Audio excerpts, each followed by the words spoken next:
पवार साहब जो हाईलाइट हुए वो म्यूर जग छतरियां और चश्मे बांट के हुए, तो इस पे सर नए पोर्टल चालू किए, सब में दिखते आ रही है। तो मैं ये समझता हूँ बहुत भारी भेदभाव हुआ है। तो अगर छोटी सी भी किसी को चोट लग जाती है तो उसके एक्सरे मशीन में यहाँ काम नहीं करी, उसके लिए भी कानपुर मेडिकल कॉलेज के लिए सारी कमियां हैं बहुत जगह पर, सड़कों की रिपेयर क्या है। और आप देख रहे होंगे कि सारी सड़कों में काम कर रहे हैं। 25-25 करोड़ रुपए 90 के 90 विधायकों को अपने विधानसभा के लिए पेंशन वो 3 बार 4 बार की बजाय एक ही बार मिल जाए। मैं उस बात से, नौकरी में 8 घंटे की ड्यूटी है जी लेकिन विधायक की 24 घंटे। लोकसभा का चुनाव था जी। आज पूरे हरियाणा में हुड्डा साहब के नाम की एक लहर चल रही है।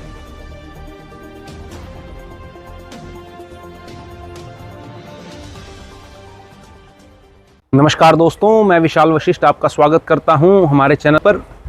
एक व्यक्ति जो लोकलाइड रहा एक शहर में और फिर वहां से कैसे वो विधायक बना और विधायक बन के आगे की जर्नी कैसी चल रही है, एक विधायक का माइंडसेट क्या रहता है।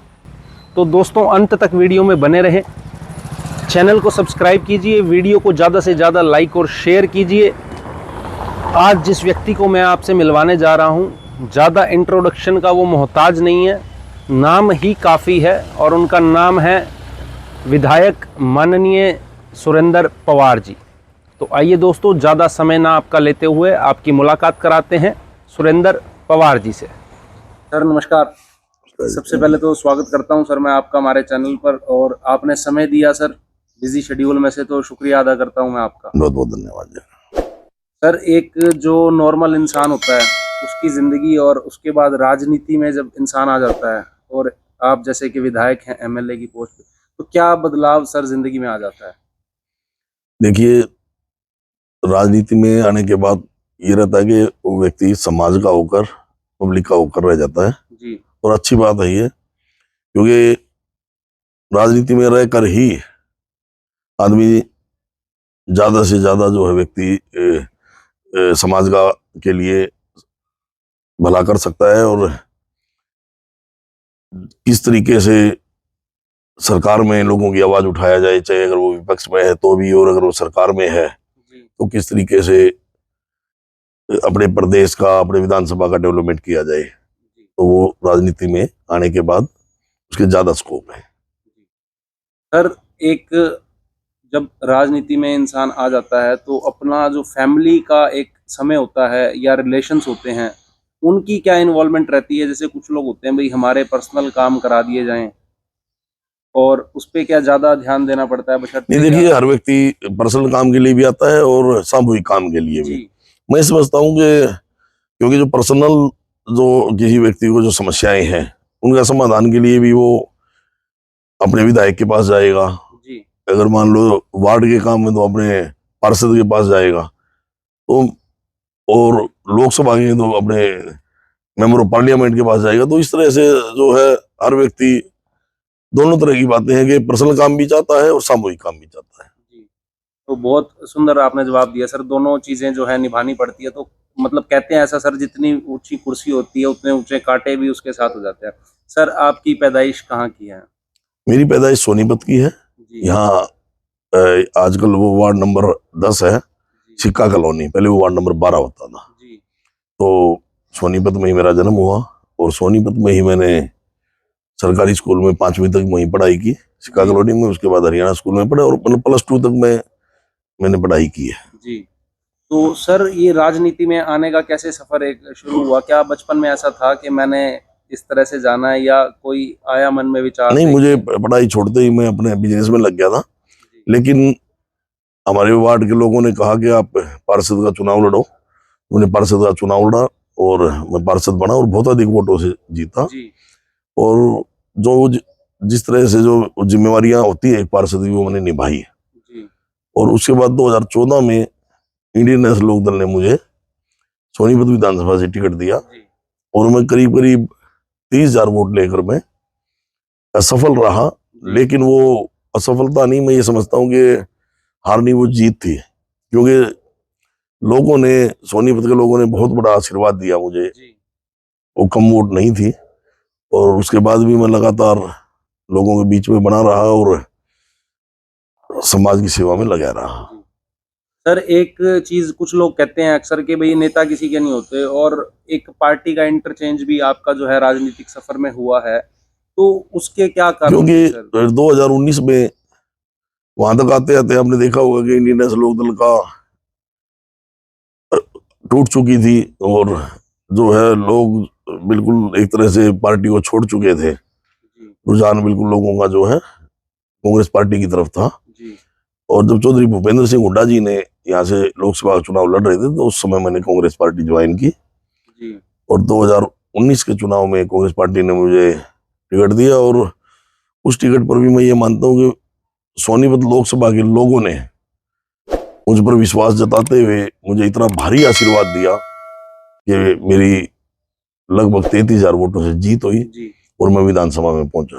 जी उसके बाद लगातार मैं अपनी जो एक विधायक की जिम्मेवारी होती है, चाहे वो लोकसभा चाहे विधानसभा में आवाज उठाने की हो, और चाहे सड़कों में आवाज उठाने की हो, जी और चाहे लोगों के प्रशासनिक काम हो, उ- या चाहे जिस तरह की भी कोई समस्याएं लोगों की सुनना, मैं सारा दिन सवेरे से लेकर रात तक लोगों के बीच में रहता हूँ, जी और जितनी भी समस्याएं उनके समाधान के लिए अपनी कोशिश करता रहता हूँ। जी उसके बाद विधानसभा के चुनाव के बाद फिर एक साल बाद, करीब करीब 1.5 साल बाद, यहाँ जो है कॉरपोरेशन के चुनाव भी हुए, जी जी और जिसमें मेयर कांग्रेस पार्टी का बना, और जी हमारे पार्षद भी जीत का है। तो हमारे सभी, हम एक टीम वर्क है, और लगातार जो है कॉरपोरेशन के कामों में भी कोई कमी नहीं छोड़ रहे हैं। पूरे शहर का हर 20 वार्ड है, हर वार्डों में लगातार पूरा डेवलपमेंट चल रहा है।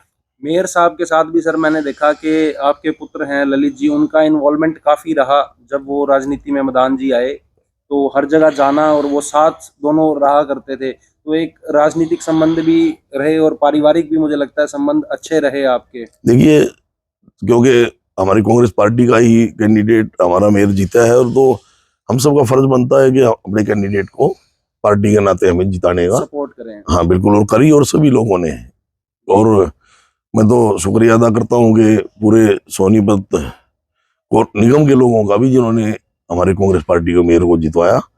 और जहां तक आपने बेटे की बात करी, वो भी युवा जिला अध्यक्ष है कांग्रेस पार्टी जी का, तो उसकी भी जिम्मेवारी बनती है लोगों की समस्याएं का कैसे हल करा जाए, उनके बीच में पहुंचना जाना, तो जी वो लगा रहता है वो भी। जी सर एक चीज और आती है, ये आउट ऑफ द वे थोड़ा सा है, वैसे तो कहते हैं भी जिसका जितना ब्यों तो वो उस हिसाब से खर्च कर लेता है, तो एक महंगी गाड़ियां और लग्जरी शौक में जो है नाम आता है, तो उसके बारे में आप क्या कहेंगे? नहीं, महंगी गाड़ियों की बात नहीं है, क्योंकि सारा दिन सफर में रहते हैं, जी तो ठीक है, मजबूत गाड़ी होनी चाहिए। तो वो कोशिश रहती है कि भी गाड़ी जो है, जी क्योंकि सारा दिन हमारी भागदौड़ तो रहती ही है, बिल्कुल सर। तो इसलिए मजबूत गाड़ी होनी चाहिए। तो जी कोई शौक के लिए नहीं, ये अपनी जी सर। सेफ्टी के लिए जो है गाड़ी जी रखी है। सर अगर हम निजी व्यवसाय की बात करें तो हमारा पर्सनल अपना किस चीज़ का बिजनेस रहा सर, या अभी कर रहे हैं? देखिए, आज की डेट में तो मेरा कोई बिजनेस नहीं, आज की डेट में तो सिर्फ समाज सेवा है। जी बाकी बच्चे लगे हुए हैं, जी और मेरा जो है माइनिंग से संबंधित मेरा बिजनेस रहा। जी और आज की डेट में तो अपना जो है, मेरा तो पर्सनली तौर पे पूछोगे, तो जब से विधायक बना हूँ, जी लगातार जो है बिजनेस का कोई वो नहीं है, सारा दिन पब्लिक में ही जी का ही काम है। सर एक आरोप भी हाल फिलहाल में किसी व्यक्ति विशेष द्वारा रेवली का एक आया है, तो वो सर आप अगर मसला आप एलोबरेट कर देंगे तो मुझे लगता है ज़्यादा बढ़िया रह जाएगा उसमें, कि पोस्टर एक बंदे ने किसी ने नहीं नहीं, किया हुआ है। वो एक्चुअल में क्या है कि रेवली गांव का है, जी वो पूरा गांव उसके खिलाफ है। जी उसने असल में बात क्या है कि एक कॉरपोरेशन की 1.5 एकड़ जमीन है वहां पर, जी जिसमें एक वो गांव के लोग एक धार्मिक वो है उसमें, तो उसने वो कब्जा कर रखा है उसमें। अच्छा जी। उसे लगा कि कहीं ये तेरे से कब्जा ना छुड़वाया जाए, तो इसलिए वो उस ड्रामेबाजी में लगा रहा, और भागदौड़ करता रहा कुछ कुछ वो। लेकिन मैंने उस पे उस तरफ मैंने ना ध्यान दिया, ना मैं ध्यान देना चाहूंगा। सर क्या आपको लगता है छवि खराब करने की नहीं क्या नहीं नहीं कोशिश नहीं है नहीं नहीं, सर? देखो, किसी व्यक्ति द्वारा किसी के बारे में अगर ये बोल रहे या कुछ गलत बोल रहे, उससे छवि खराब नहीं होती।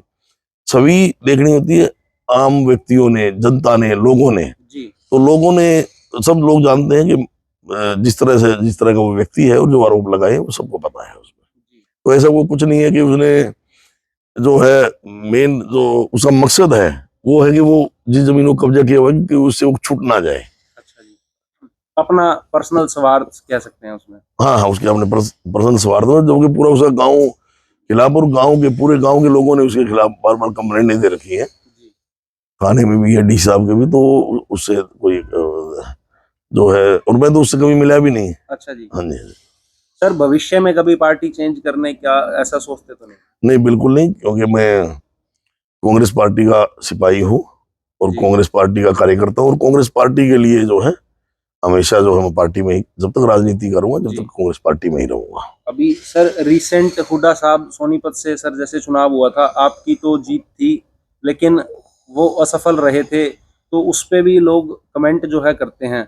नहीं नहीं, वो एक, आपने देखा वो किस तरह से वो लहर सी चल रही थी, जो ये सिर्फ हरियाणा के ही नहीं, पूरे देश में था। तो जब इस तरह की कोई बातें होती है, तो उसमें कोई हार जीत की कोई मायने नहीं होते हैं। जी। तो वो हुड्डा साहब जितने बड़े नेता हैं, उनकी कोई हार का कोई वो नहीं है कि वो हार हुई थी। वो चुनाव जो है लोकसभा का चुनाव था। जी।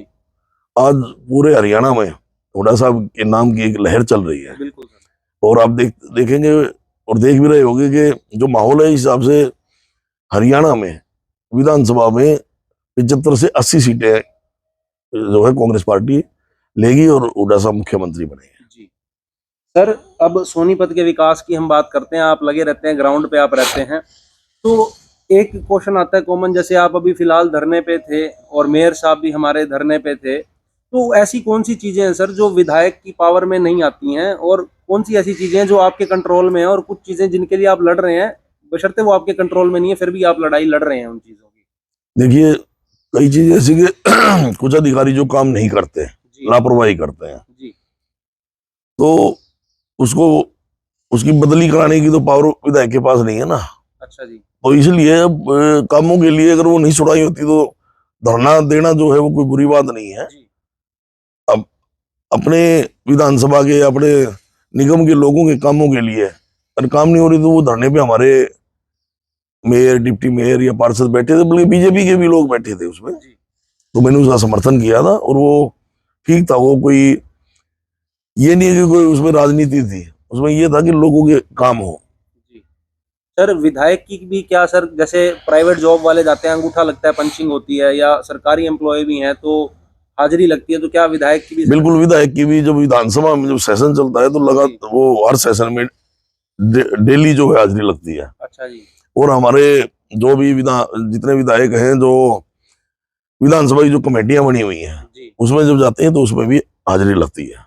और सर विधायक और को भी। वैसे तो सही पूछो तो विधायक की जो ड्यूटी है, जी। वो 24 घंटे की ड्यूटी है। अच्छा जी। जैसे आप देखते हो कि सवेरे हम भी 6 बजे 7 बजे उठकर, मैं क्या सभी विधायक बिल्कुल सर। सवेरे उठकर लोगों से मिलते हैं, सारा दिन उनकी समस्याएं सुनते हैं, जी। और शाम तक फिर जो है दिन में सुख दुख में भी आना जाना। तो ये मतलब आम, जहां तक ड्यूटी की बात है, तो सरकारी नौकरी में 8 घंटे की ड्यूटी है, जी।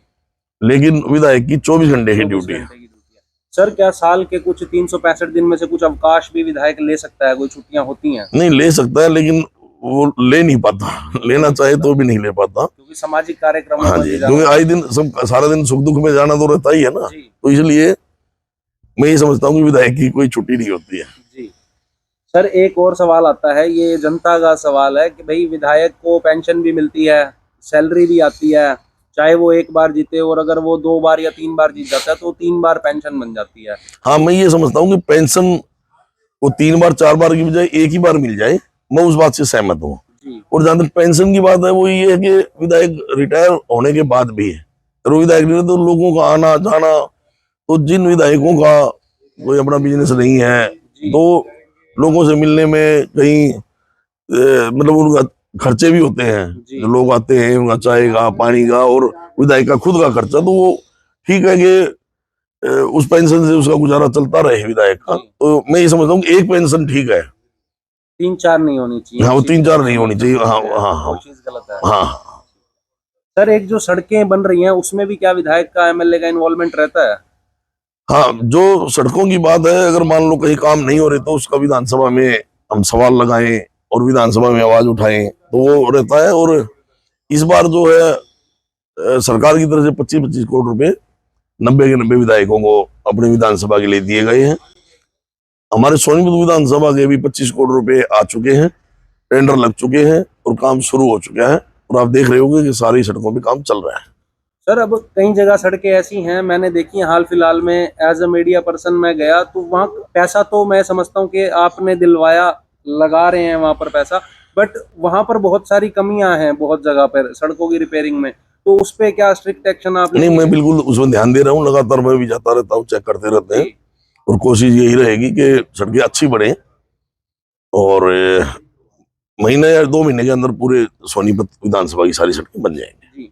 सर एक चीज और आपके बारे में आती है कि पवार साहब जो हाईलाइट हुए वो म्यूर, जग, छतरियां और चश्मे बांट के हुए, तो इस पे सर क्या जवाब देते हैं नहीं आप? नहीं नहीं, ऐसी कोई बात नहीं है। जहां तक वो घड़ियों की बात थी, घड़ी एक अच्छी चीज है और जी हर समय समय देखने के लिए, तो जी उस वक्त की बात थी, तो उसमें वो बांटना वाटना या वो कोई वो नहीं है। मैं तो ये समझता हूँ कि लोगों को बीच में रहकर लोगों को आशीर्वाद प्राप्त करना ही बड़ी बात है। और मैं बार बार और हमेशा मरते दम तक जो है अपने सोनीपत विधानसभा के लोगों का एहसान नहीं भूलूंगा, जी क्योंकि उन्होंने इतना भारी मुझे आशीर्वाद देकर विधानसभा में भेजा है। जी और हमेशा मैं जो है अपनी तरफ से तन मन धन से जो भी बन पाएगा, मैं हमेशा अपने विधानसभा के लोगों के लिए खड़ा हूँ। जी।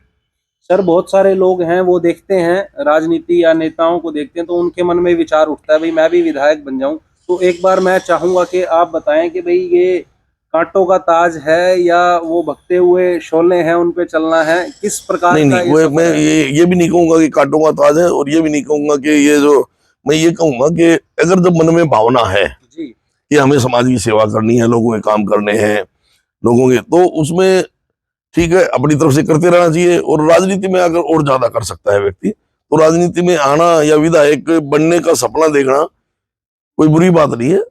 ठीक है, अगर मन में ये विचार है कि मुझे जो है समाज की सेवा करनी है, तो विधायक बनने का भी जो है सपना पालना चाहिए। तो हो सकता है, पॉसिबल है, एवरीथिंग इज पॉसिबल, आप ऐसा कहना चाह रहे हैं? देखिए, जब व्यक्ति लोगों के बीच में रहे, क्योंकि चुनना तो लोगों ने है ना, जी लोगों के दिल में एक अपना जगह बनाए, जब लोगों को ये लगेगा कि ये व्यक्ति हमारा भला कर सकता है, समाज का भला कर सकता है, विधानसभा का भला कर सकता है, हमारी लड़ाई लड़ सकता है, तो लोग अपने आप आशीर्वाद देते हैं उसमें। सर कौन से कॉमन कॉजेज ऐसे आपको लगते हैं कि समाज में जो है हमेशा उठाए जाने चाहिए, चाहे वो विधायक हो या एमपी हो या मेयर हैं हमारे शहर के? देखिए, हर चीज, चाहे मैं समझता हूँ कि हर व्यक्ति को सबसे पहले शिक्षा, जी चिकित्सा और रोजगार, ये चीजें जरूरी हैं।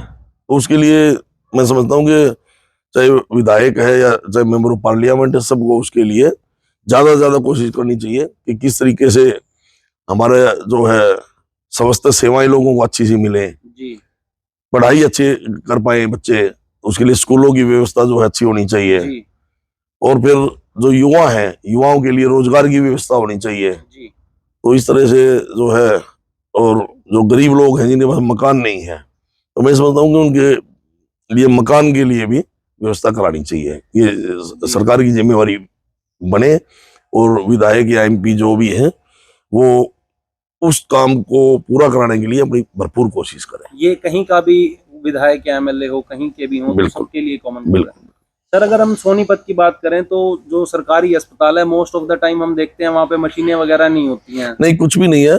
मैं ये समझता हूँ कि जितना बेहाल इस बीजेपी की सरकार में हुआ है हॉस्पिटलों का, जी हालांकि ये बड़े बड़े वो अपने वो दिखाती है कि भाई हमने इतने काम किए हो गए, लेकिन एक भी हॉस्पिटल में, अब अपने सोनीपत ही देख लो, अगर छोटी सी भी किसी को चोट लग जाती है तो उसके एक्सरे मशीन भी यहाँ काम नहीं कर रही, उसके लिए भी कानपुर मेडिकल कॉलेज के लिए रेफर कर रहे हैं। जी डॉक्टरों की कमी है, जितनी सैंक्शन पोस्ट है उससे आदमी भी डॉक्टर नहीं है। जी। और हालात अगर हॉस्पिटल देखोगे तो बद से बदतर हैं, लोग दुखी हैं। तो सर इसमें क्या विधायक की पावर नहीं चलती उसमें, या ये सेंट्रल गवर्नमेंट के अंडर में आती है? नहीं नहीं, ये स्टेट गवर्नमेंट के अंडर है हॉस्पिटल, तो सरकार को इस पे ध्यान देना चाहिए, और मुख्यमंत्री साहब को? बिल्कुल देना चाहिए। और हम सभी विधायक जो हैं इस के लिए अपनी आवाज उठाते रहते हैं।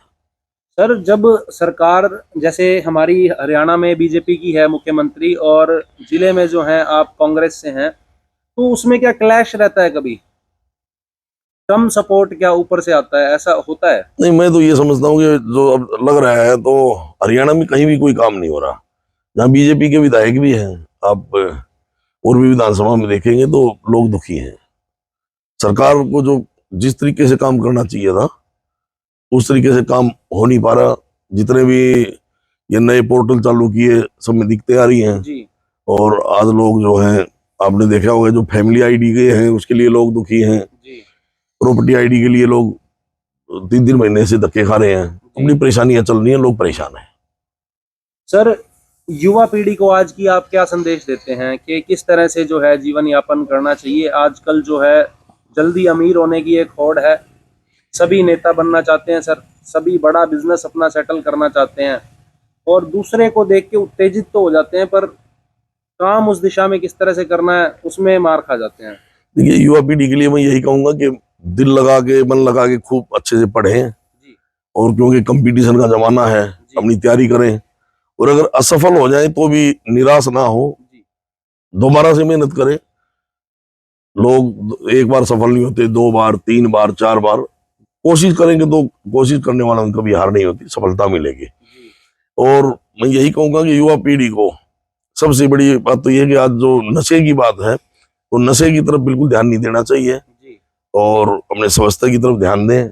और क्योंकि एक युवा पे पूरे परिवार का, उसके माँ बाप, भाई बहन, सबका एक वो रहता है कि अब ये बड़ा हो गया है, नौकरी लगेगा, घर को संभालेगा। जी और जब इस तरह से अगर युवा भटक जाता है तो पूरा परिवार दुखी हो जाता है।